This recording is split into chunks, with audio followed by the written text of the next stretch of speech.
बिस्मिल्लाहिर्रहमानिर्रहीम। अस्सलाम वालेकुम स्टूडेंट्स। आज के हमारे नरेशन का टॉपिक है इंटेरोगेटिव सेंटेंसेस। इससे पहले हमने अफर्मेटिव सेंटेंसेस को किया था और नेगेटिव सेंटेंस की चंद एक एग्जांपल्स देखी थी जिनके रूल्स बिल्कुल सेम है, एक जैसे ही हैं। आज हम एक नई टाइप नरेशन की करने लगे हैं जो कि इंटेरोगेटिव सेंटेंस है। इसमें चंद एक चेंजेस भी आएंगी। वहाँ जहाँ हम दैट का कनेक्टर यूज़ करते थे यहाँ कोई और कनेक्टर इस्तेमाल होगा। जहाँ हम सेड टू को टोल्ड में बदलते थे यहाँ हमने उसकी जगह पे आस्क या आस्क्ड बदलना है। वैसे ही कुछ चेंजेस आनी है, आज उसी को ही देख लेते हैं। लेकिन उससे पहले हमें पता होना चाहिए कि इंटेरोगेटिव सेंटेंस होते क्या हैं और इनकी अक़साम कौन कौन सी हैं। तो पहले वही लिख लेते हैं। इंटेरोगेटिव सेंटेंस जैसा कि नाम से जाहिर है कि are the sentences that have some query और क्वेश्चन। आर द सेंटेंसेस ऐसे जुमले हैं that have some question in them.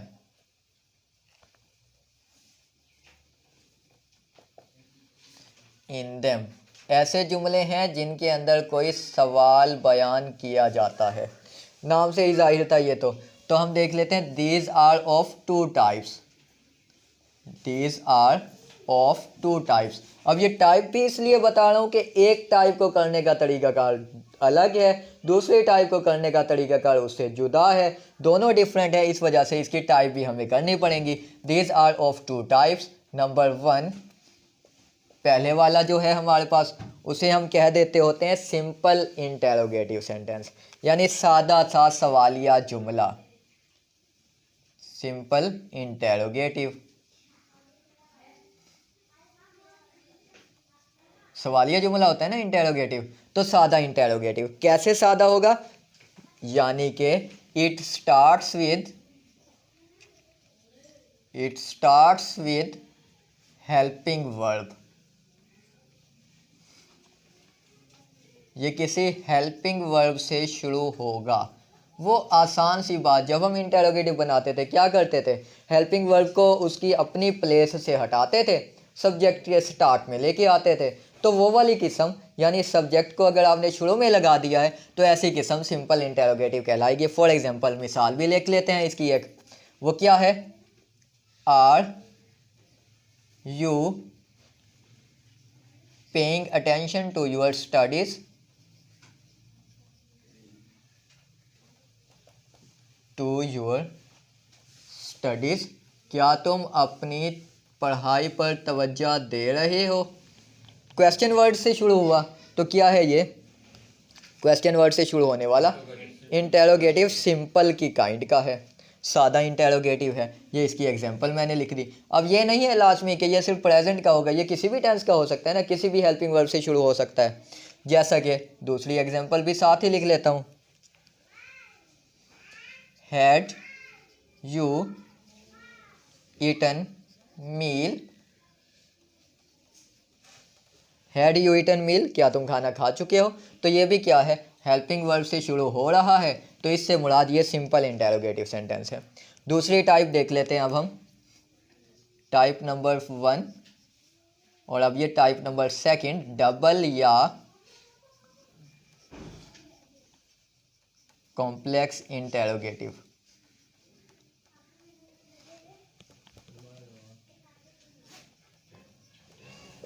Double हमने इसे इसलिए कहा कि इसमें 2 क्वेश्चन होंगे। वाई, जैसा कि यहाँ लिख देता हूँ। पहले इसकी डेफिनेशन भी लिख लेते हैं। It starts with a form of WH family words. ये WH फैमिली के अल्फाज से शुरू होगा, जैसा कि इट स्टार्ट्स, ये शुरू होगा विद क्वेश्चन वर्ड। ये सवालिया अल्फाज से शुरू होगा। That are WH family words।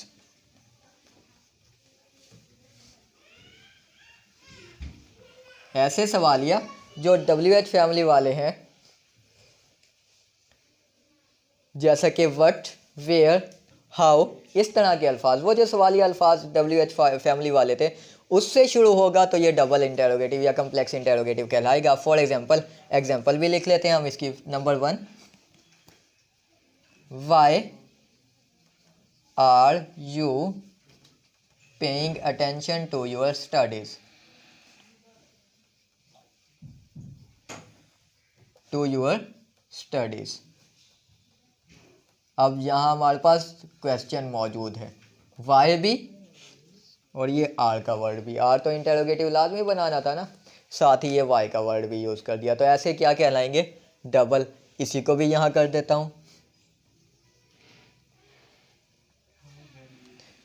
What had you eaten in your meal, क्या तुमने खाना खाया और खाने में क्या खाया, ये डबल सवाल हो गई, इस तरह का जुमला। यानी ये फिर क्या कहलाएगा, डबल इंटेरोगेटिव कहलाएगा। अभी जो हमें डिस्कस करने लगे हैं वो क्या है, सिंपल इंटेरोगेटिव। पहले किसे डिस्कस करेंगे, सिंपल इंटेरोगेटिव को। इसे अब मैं थोड़ा सा डिफ्रेंशिएट कर देता हूँ पहली फॉर्म ऑफ वर्ब से। अभी तक में कोई क्वेश्चन हो तो बता दें, क्लियर है सारी बात। अब हम कर रहे हैं इंटेरोगेटिव, कौन से वाला, सिंपल, सिंपल इंटेरोगेटिव। उसके लिए हमने क्या करना है, सिंपल इंटेरोगेटिव के लिए क्या करना है, आ रहा है यहाँ से नज़र। सिंपल इंटेरोगेटिव के लिए हमने क्या करना है, तो हमें पता था इनडायरेक्ट करते वक्त टेंसेस के लिए वही बात है, जैसे कि प्रेजेंट टेंस अगर आगे है रिपोर्टिंग स्पीच में, तो उसके लिए हमने क्या करना है, आगे टेंस को तब्दील नहीं करना, किस में, सेकंड वाले हिस्से में। प्रोनाउन को भी वैसे ही तब्दील करना है, सब्जेक्ट वर्ब ऑब्जेक्ट वो जो हमारे पास मौजूद था फर्स्ट सेकंड थर्ड पर्सन के अकॉर्डिंग, उसे भी वैसे चेंज करना है। यानी टेंस और प्रोनाउन की तब्दीलियाँ वैसे होंगी, चेंज कहाँ आएगा, उसके कनेक्टर में, यानी वो कॉमास को हटा के जो हम लगाते होते हैं, और दूसरा उसके सेड टू में चेंज किया आएगा, वो यहाँ हम देख लेते हैं। सिंपल सेंटेंस में अगर आपके पास दिया गया हो से या सेज टू, से या सेज टू कब होगा, जब सेंटेंस प्रेजेंट होगा, प्रेजेंट वाला हिस्सा जब होगा तो या से या सेज टू होगा, ऐसा ही है ना। सेज भी हो सकता है, से भी हो सकता है, सेज टू भी हो सकता है, से टू भी हो सकता है, वो सिंगुलर प्लूरल को देखकर। इसे आपने आस्क या आस्क्स में बदल देना है, यानी अगर उधर भी एस लगा हुआ है तो एस लगा देना है, नहीं लगा हुआ तो नहीं लगाना। टू का वर्ड यूज़ नहीं होगा, जैसे वहाँ हुआ था हमारे पास से टू था, टेल्स में बदल दिया था तो टू यूज़ नहीं हुआ था, यहाँ भी इसके साथ टू यूज़ नहीं होगा। दूसरी बात, अगर सेड लिखा हुआ है या सेड टू लिखा हुआ है तो आपने क्या करना है, उसे आस्क्ड में बदल देना है। क्यों आस्क में बदलना है, यहाँ जो के पास टेंस ही हमने उसे भी पास्ट फॉर्म में बदल दिया, यानी जो चीज़ यहाँ थी वो चीज़ हमने उस साइड पे भी लिख दी। तीसरी बात, इन्वर्टेड कॉमास की आ गई, ये लें बच्चे, ये मैंने लगा दिए इन्वर्टेड कॉमास, और इन्वर्टेड कॉमास को हटा के आपने इफ़ या वेदर, इफ़ या वेदर का इस्तेमाल करना है। अब आपकी अपनी मर्जी, आप इफ़ का वर्ड यूज़ करना चाहते हैं, वेदर का वर्ड यूज़ करना चाहते हैं। इफ़ लगा लें दैट इज़ ओके, वेदर लगा लें दैट इज़ ऑल्सो ओके, लेकिन वेदर में कभी कभी स्पेलिंग की मिस्टेक हो सकती है। WHEATHER वो फिर मौसम हो जाएगा, WHETHER वो ये वाला हमारे पास वेदर अगरचे के मीनिंग में हो जाएगा। तो आप इफ़ यूज़ कर लेंगे तो that is better for you. ये नहीं कहना चाहता कि आपको स्पेलिंग नहीं आते, स्पेलिंग आते हैं, लेकिन कभी कभी ना एंजाइटी होती है पेपर के वक्त, थोड़ा सा परेशानी होती है, प्रेशर होता है, वो लिखते हुए जल्दी से गलत हो गया तो फिर सारा सेंटेंस ही गलत हो गया। नरेशन में छोटी सी भी मिस्टेक पूरे जुमले को ख़त्म कर देगी। यूँ नहीं होगा 0.5 दे देगा वो, ऐसा कुछ नहीं करने वाला, वो पूरे के पूरे नरेशन के सेंटेंस को गलत कर देगा। आखिरी बात जो यहाँ लिखने लगा हूँ, ये हमने इसकी 4 बातें सीखी हैं, एक पहली बात, दूसरी, तीसरी और ये फोर्थ टाइप। चौथी बात सिर्फ और सिर्फ ये है कि सेंटेंस को जो क्वेश्चन वाला था, क्वेश्चन सेंटेंस था ना इन उसमें, उसे आपने क्या करना है, अफर्मेटिव सेंटेंस बना देना है। सॉरी, अफर्मेटिव का वर्ड यूज़ नहीं करता, असर्टिव, क्योंकि वो नेगेटिव वाला भी तो हो सकता है, had not, have not, has not, have not, ऐसा भी तो हो सकता है ना वो। तो मैं इसलिए कह देता हूँ असर्टिव सेंटेंस में आपने बदल देना है, यानी जुमले को सादा बना देना है। अब वो मज़ीद इंटेरोगेटिव नहीं होगा, उसे सादा बना देना है, अब वो मज़ीद इंटेरोगेटिव नहीं रहेगा। जैसे ये लिखा हुआ है ना हमारे पास, हैड यू ईटन मील, अब इसे सादा बनाएंगे तो क्या हो जाएगा, you had eaten meal. Helping verb उस जगह को छोड़कर अपनी जगह पे आ जाएगा, ऐसा ही है ना। तो यहाँ भी आपने ऐसा ही करना है, फिक्रे को क्वेश्चन ख़त्म करके सादा से हिस्से में बना देना है। ये तीन बातें लाजमी तौर पर आपने किस में करनी है, सिंपल इंटेरोगेटिव सेंटेंस में करनी है। क्वेश्चन वाला होगा तो उसके लिए ये असूल नहीं है, उसके लिए और है, और उसके लिए हम अलग डिस्कस करेंगे। That is okay. चलें अब जंप करते हैं उस साइड पे और हम देखते हैं कि इसकी एग्जांपल्स कैसे कैसे हो सकती हैं। सबसे पहले मैं प्रेजेंट वाला लिखने लगा हूँ। He says to me are you going to market, are you going to market. Question sentence है और है कौन से वाला, सिंपल या डबल, सिंपल है। तो हमने जिस चीज़ को चेंज करना है पहले उसे अंडरलाइन कर लेते हैं। एक तो हमने इसे चेंज करना है, एक हमने इस चीज़ को हटाना है, इन्वर्टेड कॉमास को। उसके बाद हमने यहाँ देखना है क्या टेंस तब्दील होगा, क्या टेंस तब्दील होगा, नहीं होगा, तो इसे मैं हटा देता हूँ। फिर हमने क्या करना है, प्रोनाउन को भी चेंज करना है, और फिर हमने सेंटेंस को क्वेश्चन से हटाकर सादा भी बनाना है, सिंपल भी बनाना है, यही करना है ना हमने। तो यहाँ मैंने लिखा ही सेज टू किस में बदल जाएगा, ask, he asks me, to me तो नहीं आएगा ना, he asks me, inverted commas को हटाया, इफ सिंपल बना दिया। ये मैं यहाँ लिख देता हूँ, you are going to market. सादा बनाना है ना हमने इसे, तो यहाँ मैंने बना लिया। आप भी अगर चाहें तो रफ साइड पर उसे सादा बना के लिख भी सकते हैं। अब you according to object change होता है, सब्जेक्ट होता है। Second person according to object क्या है, मी का सब्जेक्टिव केस क्या होता है, I. If I, is am are किसके साथ, वास क्यों होगा, यहाँ से नहीं लिखा हुआ, से लिखा हुआ है तो टेंस में तब्दीली नहीं होगी, नहीं करते हम भी तब्दील। लेकिन इज एम आर की बात का तो ख्याल रखना है, आई के साथ एम यूज होता है। इफ आई एम, जी इफ आई एम गोइंग वैसे ही आएगा, तो मैंने लिख लिया if I am going to market. ठीक है जुमला। अब एक और एग्जांपल भी कर लेते हैं। Ali said to us you are, चलें आर नहीं, अब एक और जुमला लिखते हैं, you have done your duty, sorry interrogative कर रहे थे तो मैंने कहा have you done your duty, have you done your duty. क्या करेंगे, सबसे पहले मैंने सब्जेक्ट लिख लिया, सेड टू किस में बदल गया, आस्क्ड में, ये मैंने बदल दिया, आस्क्ड, अस को वैसे लिख दिया, इन्वर्टेड कॉमास को हटाया, इफ लगा दिया, सेंटेंस को सादा बना दिया, you have done your duty, you have done your duty. You according to object क्या है, अस का subjective case, if we have has have किस में बदल जाता है, हैड में, if we had done our duty. ठीक हो गया बच्चे। अब एक बना लेते हैं फ्यूचर का सेंटेंस भी। Wahab said, sorry Wahab will say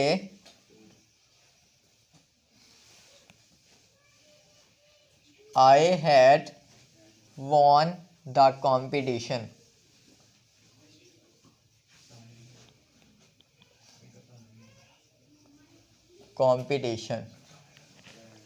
Had I won the competition. सबसे पहले विल से लगा हुआ है तो क्या करना है, विल आस्क में बदल देना है। ओके मैंने लिख दिया Wahab will ask, inverted commas को हटाया, इफ सिंपल बना दिया, आई हैड हो गया, आई चेंज होगा first person according to subject. Subject क्या है? वहाब के लिए कौन सा प्रोनाउन ही यूज होता है? ही का subjective case. Okay, if he had किस में चेंज हो जाएगा? No change. Very good. If he had won the competition. ठीक हो गया? अभी तक में कोई क्वेश्चन हो तो बताएं। सिंपल के लिए इतना काफ़ी है, सादा सेंटेंस के लिए। डबल इंटेरोगेटिव की जानिब जंप करते हैं अब हम। डबल इंटेरोगेटिव क्या होता है?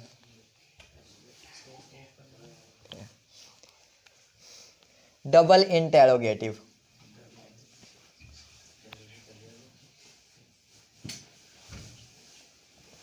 डबल इंटेरोगेटिव कौन सा? जो WH फैमिली वाला वर्ड शुरू हो रहा है, ऐसा ही है ना? उसके लिए भी सारी आसान सी बातें हैं, वही वाली सेड टू या सेज टू, या उसको किस में बदलना है? आस्क्ड में बदलना है, वही वाली बात। सेंटेंस को सादा बनाना है, वही वाली बात। चेंज क्या आएगा? चेंज आएगा सिर्फ और सिर्फ इन्वर्टेड कॉमास की जगह पर। इन्वर्टेड कॉमास की जगह पे क्या यूज़ करना है? आपने क्वेश्चन वर्ड इस्तेमाल करना है। कौन सा वर्ड? क्वेश्चन वर्ड, जो उसी सेंटेंस में इस्तेमाल किया गया। जो जिस सेंटेंस में क्वेश्चन वर्ड इस्तेमाल किया गया है वहाँ आपने अब इफ़ या वेदर इस्तेमाल नहीं करना, बल्कि वही वाला क्वेश्चन वर्ड ही इस्तेमाल कर देना है। बाकी जो से है, सेड है, उसे आपने अकॉर्डिंगली यूज़ करना है, जैसे पहले किया था, यानी आस्क या फिर आस्क्ड, यूँ चेंज कर देना। ये वैसे ही चेंज है। क्वेश्चन सेंटेंस को भी सादा बनाना है, वो भी वही वाली बात है। सिर्फ चेंज कहाँ आया? इन्वर्टेड कॉमास में। तो एक एग्जांपल भी इसकी कर लेते हैं ताकि वो भी आपको समझ आ जाए।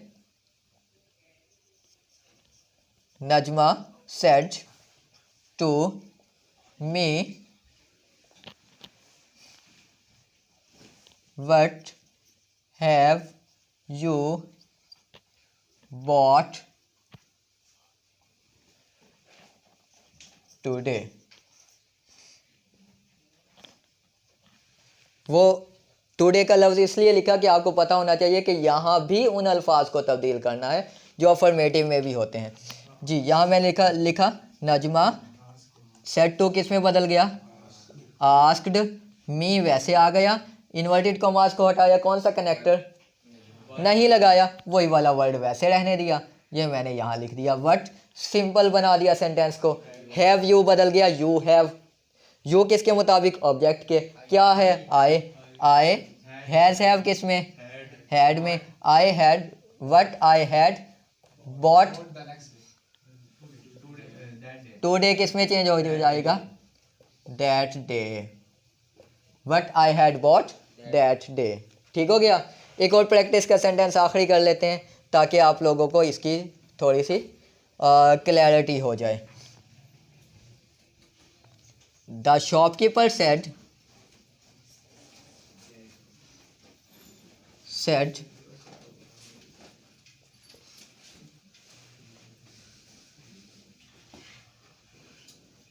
is this, सॉरी हमने डबल वाला करना था। Why are you becoming anxious? तुम इतने परेशान क्यों हो रहे हो? तो चेंज किया मैंने, सबसे पहले जल्दी से बताएंगे अब आप लोग। The shopkeeper asked why you, change हो जाएगा ऑब्जेक्ट के मुताबिक। ऑब्जेक्ट नहीं है तो दो चीज़ें हम डिस्क्राइब करते होते हैं, एक क्या? हिम, दूसरा मी। तो अब हम यहाँ पे आई भी यूज़ कर सकते हैं और ही भी यूज़ कर सकते हैं। मैंने यहाँ किया आई और साथ ही, दोनों में से एक इस्तेमाल करेंगे। अगर मैंने आई किया तो फिर इस एम आर किस में बदलेगा? पास्ट नहीं है क्या यहाँ पे? उधर चेंज नहीं होगा। ये लें जी, आई के साथ भी वाज यूज़ होता है, ही के साथ भी वाज यूज़ होता है। Why I was, why he was. अब आगे क्या आएगा? बिकमिंग। वैसे ही मैंने लिख लिया बिकमिंग एंशियस। एंशियस। ठीक हो गया बच्चे? कोई क्वेश्चन हो तो बताएं अभी तक में।